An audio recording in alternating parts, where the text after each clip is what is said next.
Hello and welcome to English to be Better.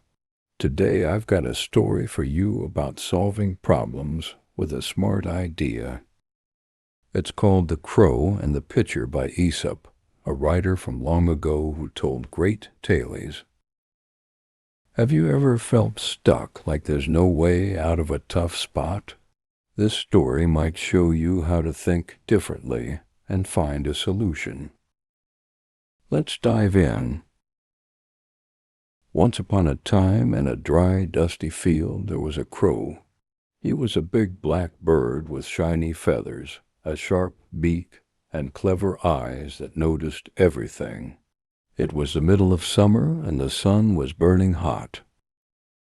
The crow's throat felt scratchy. He was so thirsty he could barely call. He flew over the field, searching for water. He checked the rivers, but they were just cracked dirt. He looked for puddles, but they'd all dried up. His wings felt heavy, and he was starting to lose hope. After flying for hours, the crow spotted something in the distance. Under a big, shady tree, there was a tall pitcher made of clay. It looked old, with cracks on the sides, but it was his only chance. He glided down, landed with a flap, and peeked inside. Yes, there was water. He could see it sparkling at the bottom. But there was a problem. The water was too low, and the pitcher was too deep. His beak couldn't reach it, no matter how hard he stretched. The crow didn't give up right away. First, he tried tipping the pitcher. He pushed it with his wing, but it was heavy and stuck in the ground. He hopped around it, pecking at the clay, hoping to break it, but it wouldn't crack.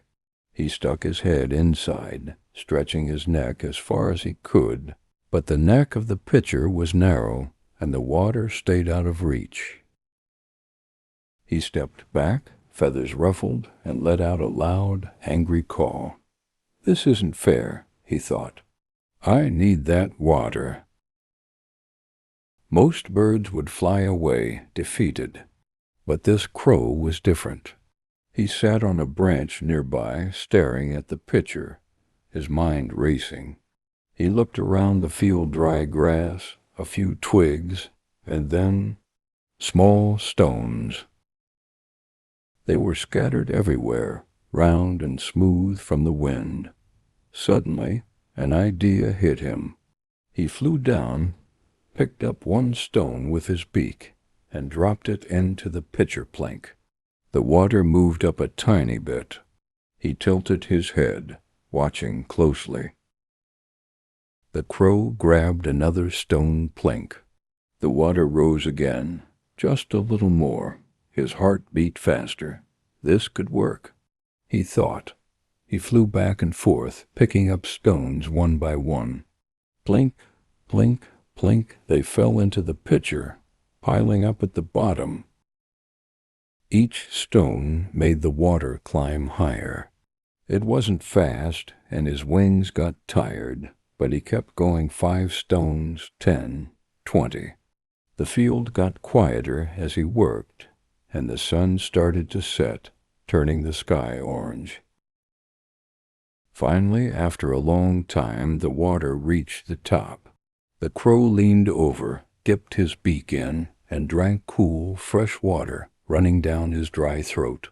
He drank until he wasn't thirsty anymore, then flapped his wings with a happy call. He'd done it. He wasn't the strongest bird or the fastest, but he was clever. His ingenuity had saved him. With a full belly and a light heart, he flew into the evening sky, ready for his next adventure. I love this story because it shows how we can use our brains to fix things, even when they look impossible. The crow didn't have the strength to break the pitcher or a long beak to reach the water.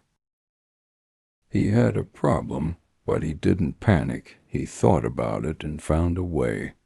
That's what ingenuity means. Being smart when life gets hard.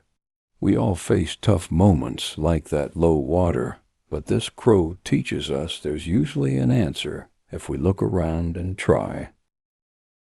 Let's think about your life. Maybe you're stuck with something like English homework that feels too hard. You don't know all the words, and you want to quit. What if you try something small, like reading one sentence a day and looking up one word? Or at home, maybe your bike tire is flat and you don't have a pump. Could you walk it to a friend's house instead? Even with people, if you fight with a friend and don't know how to fix it, a little idea, like writing them a note, might help. I've been there too. I once couldn't finish a big project because I didn't have time, so I broke it into tiny parts and did one each day. It worked. So what can we do? When you're stuck, take a breath and look around. Try something small like the crow's stones and keep going. You don't need to be perfect, just clever. For me, this story reminds me to think before I give up. What about you? Have you ever solved a problem with a smart idea? Let's be like this crow. Little steps can lift us out of big trouble. In life, we'll always find pitchers with water too low. But with ingenuity, we can bring it up to us. Thanks for watching until the end. If you liked this video and found it helpful, please give it a like and subscribe to English to be better. See you in the next video.